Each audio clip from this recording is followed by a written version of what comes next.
because they were intentional on trying to buy it. But the car, the van, never turned on. That was the first experience. And the reason why they wanted me to tell that is because of this. This is hand in hand with what I mean when I say you get lost in the sauce, or not even necessarily lost in the sauce. You just get to that point of, I like it where I am. And I got this man, my recent experience, I got this man in my life. He took me to a restaurant I had never been to before. Not saying I couldn't have taken myself, but I'm all geeked up and I'm all happy because he's taking me to this restaurant I've never been to before. I know he has a job, so he shouldn't be no bum nigga. It is what it is. If you don't like what I just said, go again, pre-use the stuff that's going to go on the same time as this. You're going to hear what I had to say in that. I don't feel the need to explain it in this. But yeah, he's not a bum nigga. He's got a job. He pretty decent to look at as far as I'm concerned. I'm attracted to him.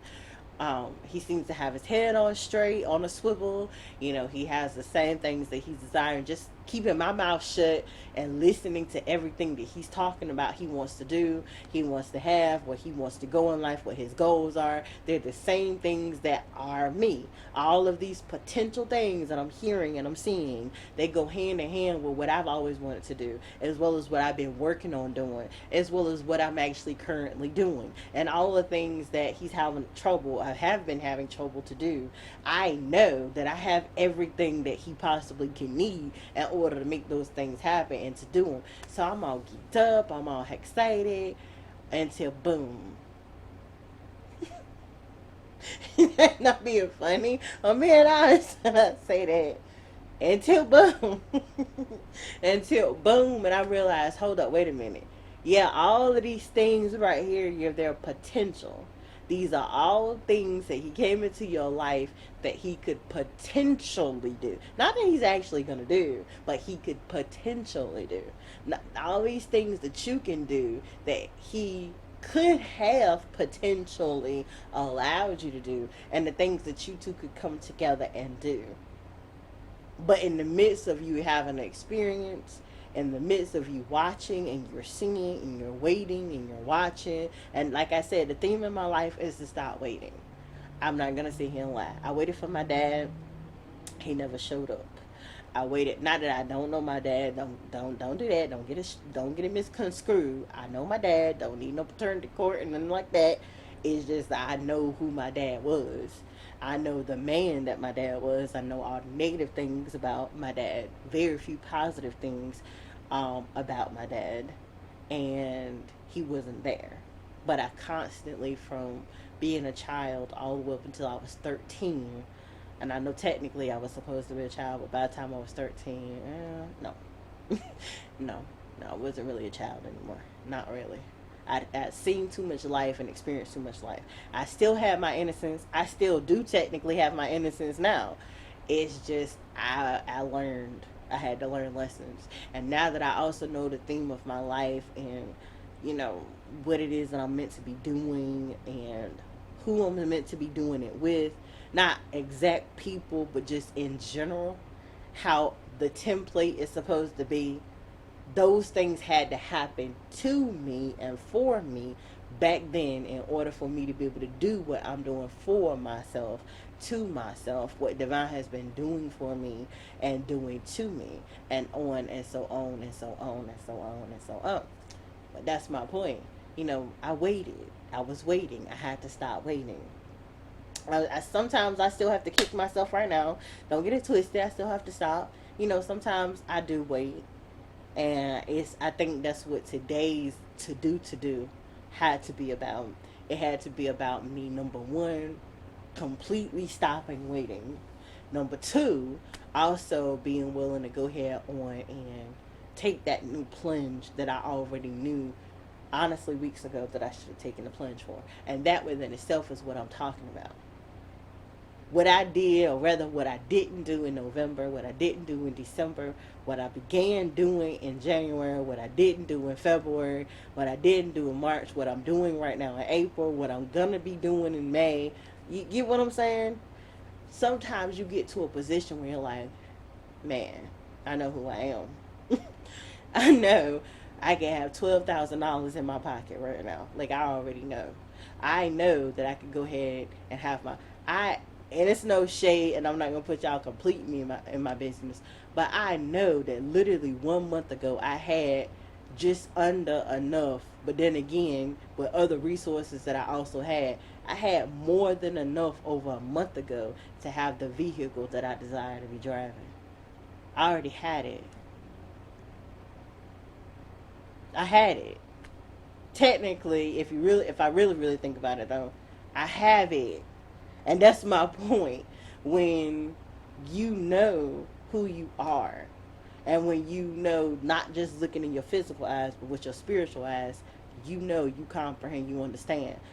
I didn't really understand different shows and movies years ago when you have people like angels, like they are pretending, or rather um, as a persona in a movie, they will be living amongst people and with people as people that they know themselves not to be. An example of what I mean: Twilight movies. You've got they got this whole big thing on the wall from when the oldest all the way down to the youngest of them has been graduating from high school over and over and over again, just so they can still become not become but be a part of the community, even if they're not fully accepted by the community, even if they don't fully interact with the community. At least though, for them to have some semblance of a routine. See how that comes together? A routine. They have all those different cap and gowns or whatever it was. I think it was like tassels. If you've seen the Twilight movies, then you know what I'm talking about. If you've seen movies like The Matrix, and you see all of those people that's supposed to be walking around for years and that don't exist anymore, and yet they're showing up there doing whatever it is they're doing. That man, he sold out the team in the first Matrix movie because he wanted to go back and he wanted to be a part of the Matrix again, so he wouldn't have to keep living the truth, because he knew the truth and he didn't want to live the truth. He wanted to pretend and be for fake. They've got movies and shows and stuff where archangels have been living amongst human beings and whatnot, and pretending that they're not more than what they are. And what I'm saying to you is, I am one of those people. I'm saying to you that I connect and I'm vibrationally compatible, and I see people and talk to people every single day that is connected to that type of world, to this world that we are in but not in, inside and outside of time and space. But it can be lonely, and it can be. Yeah, I know these people, but they have their own lives. I have my own life. And when you decide to be in someone's life or allow somebody to be a part of your life, and they don't know, they don't comprehend, they don't understand, it's like this stupid little like cartoon. They did it a few times on the Bugs and Daffy show, or the Daffy Duck show. Not Daffy Duck, the Donald Duck show. With Daffy Donald Duck show, you know, where people are on a spit going around, or something is on a spit going around over open fire, and the fire is not supposed to be burning them, they're supposed to be dying, but they're laughing and talking or whatever. That's what it feels like to us. That's what it's like.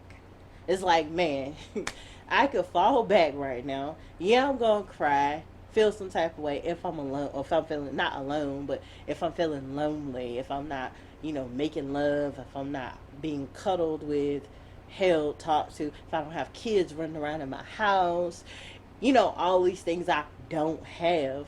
At the end of the day and night, after you've put in all that work and all that effort that you've done to help the community, to raise the vibration in the world, that's the price that you pay. Of course it makes you feel some type of way. And so when you get to that place, that sweet spot where you're being rewarded, and you do have that time with somebody, with something, you have an animal or whatever the situation may be, yeah, you do what you're supposed to be doing, but you don't necessarily do what